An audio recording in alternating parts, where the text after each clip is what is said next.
Hey guys, and welcome back to 42 Gear Street, where for my very good friend Mr. Sean Hockey, I'm playing yet another Ibanez Headless, which I also happen to love, but I'm joined by somebody else that I love, because I met this dude back in GitCon 2018, and it is of course the lovely Rich from Rich Words and Music.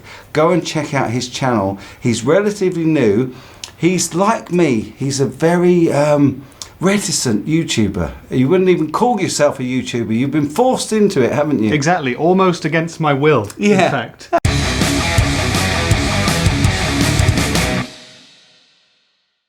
Such was my desire to be at this event, you know, because as some of you guys might know, and as people who watch Mike's channel will know, I've previously been a brand guy. Yep. Well, I still am. Well, Hughes and Kettner. I worked for Hughes and Kettner for a long time. Now you work for Thomas Blue. And now I work for Blue Guitar, but sadly Blue Guitar couldn't make the event. And I said to Henning, look, I want to come because I love the event. And I said to him, I'll be an assistant, I'll switch, I'll drive people around, I'll do anything you want, I just love it. And he said, you know what, you can be a YouTuber. Brilliant. Well, Thomas was here last year and he did really, really well. And he's a lovely, lovely guy, and it's a great company for you to be working for, man. And I think that moving forwards and moving on with that has been a really good move for you, because it's allowed you to do your YouTube channel, because before you were just, well, you were restricted a little bit, shall we say. Yeah, when you work for a company, especially a larger company which is kind of present at events like this, if you're seen, you know, doing videos, talking to people and, you know, plugging into a rev or playing competitors' gear, it's possibly not the best. But Thomas is cool with that. But Thomas doesn't mind. He's absolutely fine with me doing everything. He was really happy for me to come here, and I absolutely don't have any Blue Guitar amps in the back of my car, so that's because everyone wins. What I've asked everybody to do today, Rich, is to come up with their favourite guitar from the show so far, because we're only on day 2 and it's the morning of day 2. So you've picked this absolutely beautiful Maybach, sparkly green over purple. And I saw this Maybach on the wall. I'm a Telly man. My main guitar is a Mexican Telly in a satin blue colour. It's not quite as spectacular as this one. It's definitely not as expensive as this one would be. It's heavily relicked, more so than I would personally normally go for, but I can't resist blue guitars. I can't resist sparkly finishes, and here I am holding it today. You know, I'm not a relic fan, but I have to say I am a bit of a magpie, and that sparkly colour is really, really pretty. The neck is also a little bit bling for my taste. It's very much a flame maple real neck. Flame. Yeah, but, you know, a beautiful flame. If you're going to go big, you might as well go for something like this, mate. Oh, absolutely. And it feels played in as well, which is the only reason anybody should buy a relic guitar. It's for the played in feel, not because somebody's dinked it all over. I'm really careful with mine. I look after them all. And I've got guitars that are 20, 30 years old that haven't got a scratch on them. Really? Yeah. I try to be careful with mine, but you just, at some point, you get that first ding.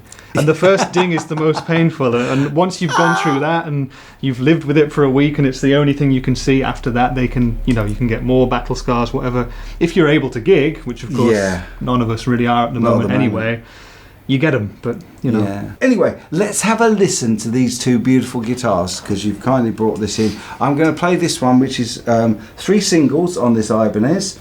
This is a straight fret rather than a fan fret, and I think that pickguard and the white colour and the sort of brushed aluminium finish on these pickups actually looks better than I expected. I looked at it and I thought, do you know, that's actually a pretty good looking guitar, and I didn't expect to feel that.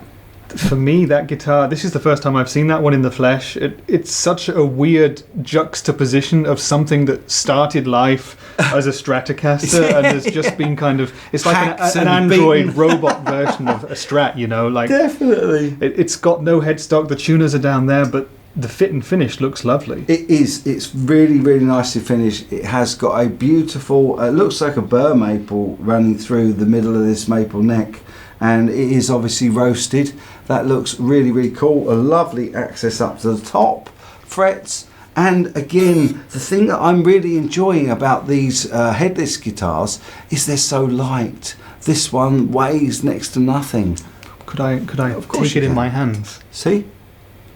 That is light. It's really light. And it didn't, you know, it didn't kind of have the opposite of headstock droop or whatever you want to call it. Neck dive. It's perfectly balanced as well. Droop, what the and what's more, it's perfectly balanced on the strap buttons as well, which is really, really important. I don't know why they put one down there, but I'm not going to go into that in this video. I'm just going to give you a little bit of a demonstration.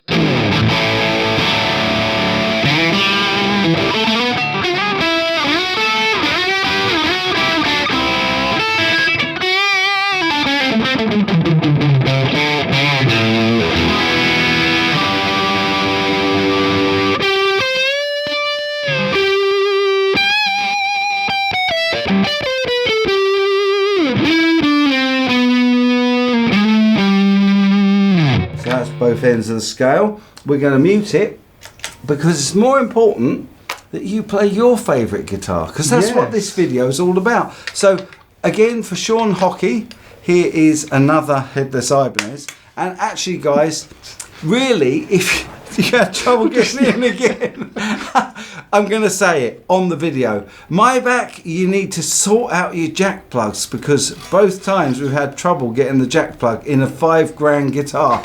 Maybe the jack socket's relic. If it crackles when I turn the knobs, we'll know they've done everything. Yeah, nothing works. It's a relic guitar. So this is the neck pickup. I assume the pickups are custom shop Maybach pickups. Got to be, haven't they?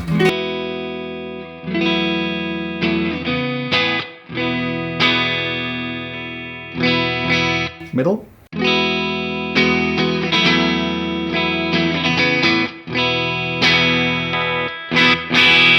More bite on the bridge.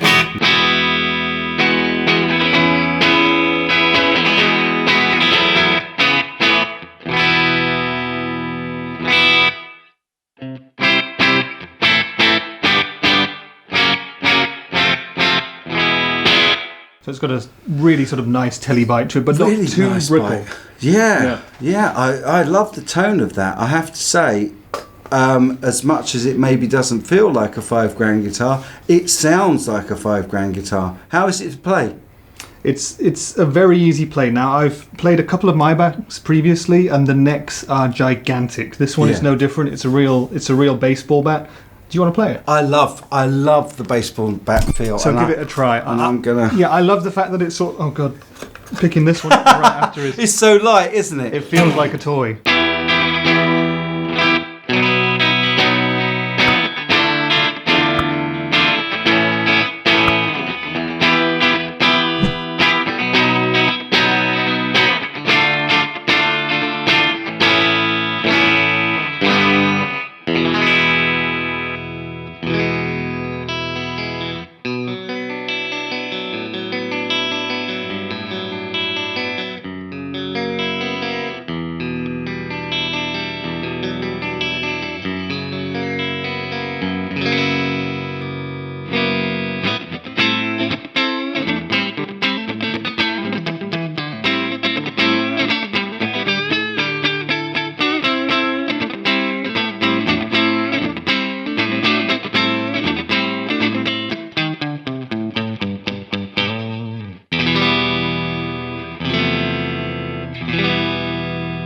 You know what? That is exactly the sort of neck I love. That is not actually thick enough for me. When I look at my Philx XG, it's about another 1/4 of an inch thicker than that, and I love it. And I think that's just the 80s guy in me. I think there's something about us old rock and roll, non-shred guys that just love that thicker neck.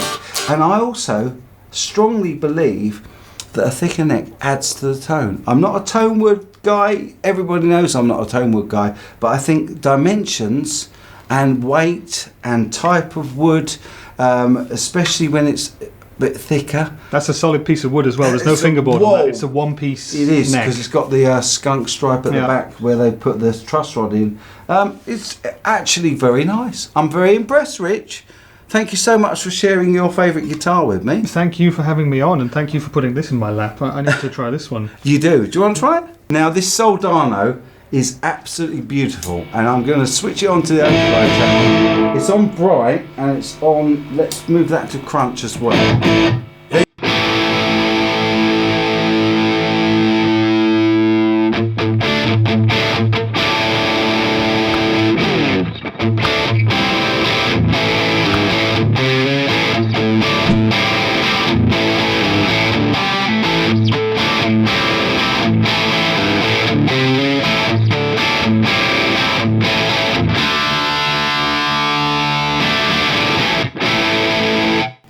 There you go. That's Isn't as it? crunchy as I get, but that was actually quite nice. And that was really 80s as well. It was. A beautiful Apologies. beautiful bit of playing. A lovely guitar. Two lovely guitars. Maybach and Ibanez, the signature model from Ichika Nato, whatever his name is. But it couldn't Ichi have, and Scratchy. It's Ichi and Scratchy. it's Itchy and Scratchy. 'Cause someone scratched that one down a bit. It couldn't be two more different guitars in one video, could I it? feel Really? really bad doing that to a $5,000 guitar, but I'm scratching That's some more probably paint off. exactly how it was built, you know. Exactly. Yeah. Rich, thanks so much. We are both vaccinated, so I'm going to shake this man's hand because I love this guy, and it's a pleasure to do a video with you, man. Thank you very much for having me on. It's a pleasure. Thank you so much to Henning and all the guys here. Thanks to Leigh for switching this video. I'll be back with tons more content from Gear Street number 3. In the meantime, you guys take good care.